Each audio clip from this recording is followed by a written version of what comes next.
product lead of altHR. If you're here to find out what the Spaces module is all about and how to get started, you're in the right place. I'm going to walk you through how to get set up and give you some use cases that you can draw inspiration from or adapt in your company. Let's get started. So here we are logged into the admin dashboard. If you scroll to the left in the menu bar, there's a section called Others. So if you click on that, you will find the Spaces module there. So here is a list of all the spaces that you've created. If you're just getting started, your list will be empty. So I'll walk you through the steps right after this.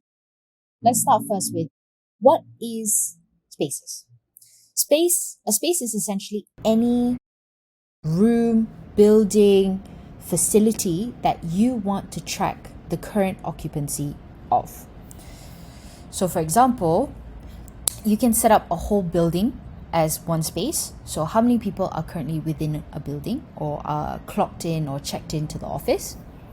You can also you can break it down even further and set meeting rooms. So for example, this is a very quick way to see which meeting room is currently available, that there's no one inside. So meeting room 1, meeting room 2, for example, or you need to track the facilities as well.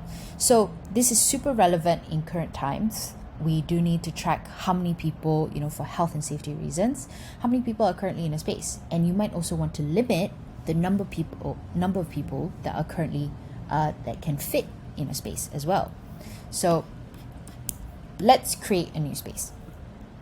So if you hit this button here on the right, it's called Create New Space. Here we go. So a modal pops up. So you give the space a name. So let's say, for example, we have a new car park. So new car park, right? Then we have two fields to fill out. There's max capacity and there's capacity percentage.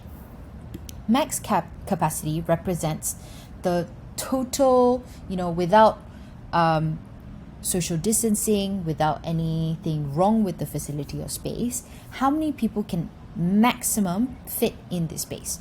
So say this new car park has a maximum of 100 parking bays. So that's the number you can put in there. You can also put 0 for no limit. So if you just want to track the number of people that checked into a certain location, you are able to do so as well. Now, capacity percentage represents the occupancy capacity that is currently available. So for example, in this new car park, the 100 parking bays are completely fine. They're all working. So you can set it as 100% capacity percentage. However, for example, there's a pothole or 10 parking bays are now broken, and therefore people who check into the space, only 90 people can actually park in this car park. So what you can do is you can therefore change the capacity percentage to 90 instead. So this is a really quick and easy way for employees, when they open up the app, they want to check into the space, they can actually see, actually it's full at this point. They don't have to check in and then go and find the 10 broken parking bays that they can't park at. So immediately, straight from opening the app, they know, okay, actually this car park is now full because there's only 90% available. This capacity percentage is internal. So in terms of admins, only admins can see this capacity percentage. And for the employees, they just see whether it's reached this maximum, this capacity percentage maximum, or not. So whether they can check in or they cannot. So that's one use case of a new car park, but you could also set a new meeting room, for example. Meeting room. So say in this new meeting room, actually, I already created one just now. altHR meeting space, for example. So in this altHR meeting room, there's only 10 people can fit inside this meeting space. So in this meeting room, in normal times, there's only 10. But say in this new normal, you only want to allow half the number of people for social distancing reasons.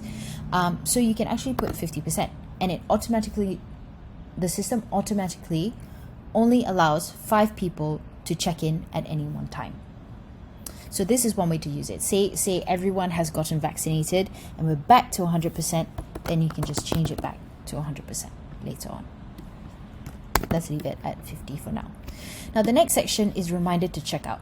So here you can send employees an email after X number of hours. So if I say yes, so the specified number of hours, to remind them to check out of a space, because they may have left the space, but they may have forgotten to check out from the mobile app. So this is a reminder to let them know to check out so that you can free up a space for someone else to check in. So a meeting room, you might also say there might be a limit to 1 hour of using the space, so I can put 1 hour there. Or if you're using a whole building, for example, you can remind them to check out once they leave work. So you can put in 8 or 9 hours depending on the number of hours your employees typically work. So yeah, so let's do 1 hour. Click confirm. Here we go. And now we have the altHR meeting space here. Now, it's easier for you to see. So I'm going to use altHR Office instead of the one I just created, because then you can see the column headers as well. So altHR Office, so say we created the space name. So current occupancy is 0. There's currently 0 people that are checked in. The capacity percentage is 100 that you set.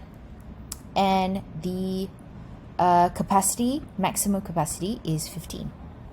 For every space that is generated or created, a QR code is generated as well.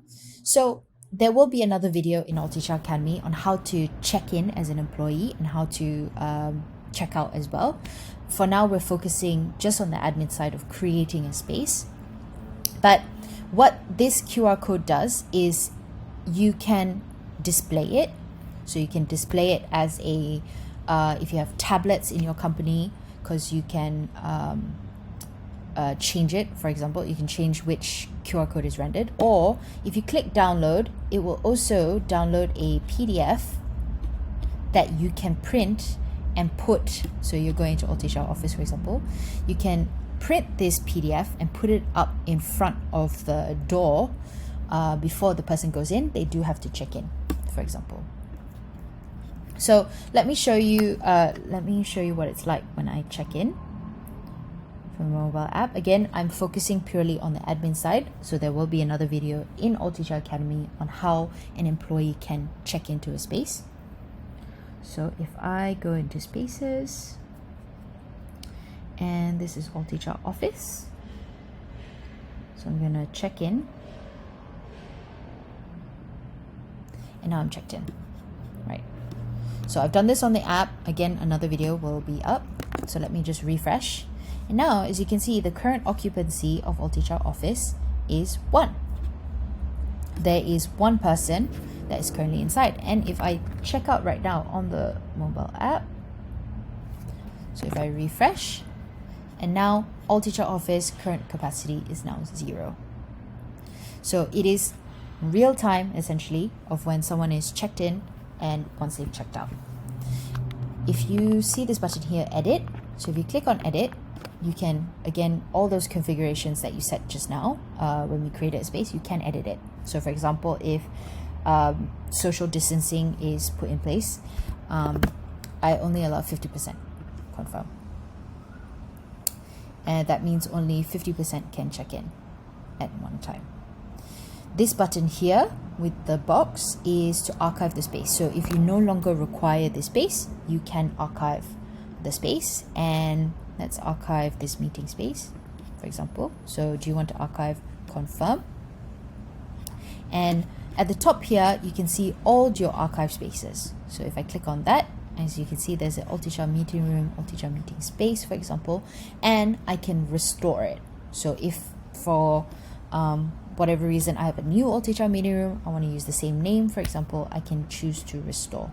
So click restore, confirm, and it will show back up in this meeting room space. I've basically covered everything that you as an admin will need to know about spaces.